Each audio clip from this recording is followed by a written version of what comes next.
to help you understand today how we can sketch a um, polar graph by looking at the rectangular graph. And the function that I'm looking at is 2 plus 2 cosine theta.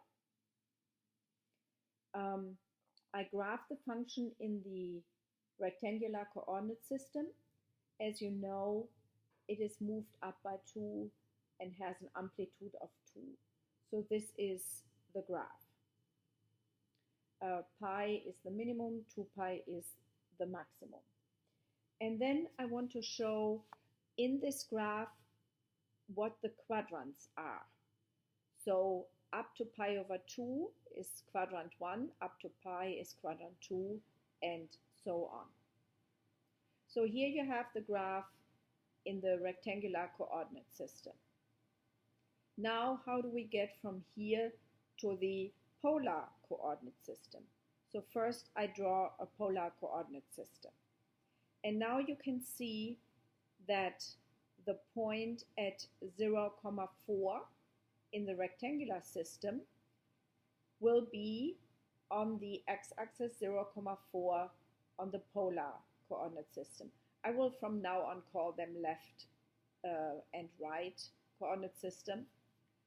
And then the next point in the left system is pi over 2, 2. And then in the right system, it also must be pi over 2, 2.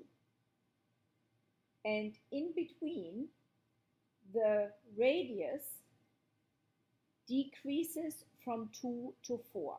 So that gives me the green curve. Now I'm in quadrant 2.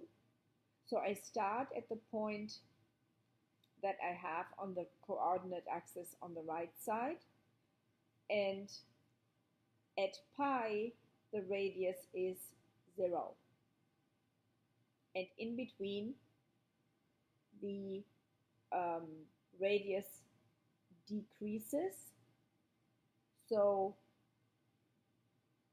pi to pi over 2, no, pi to 3 pi over 2, we have to go from 0 back to 2. So that's this part.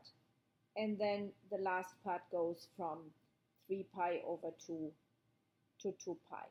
And there you have your polar graph.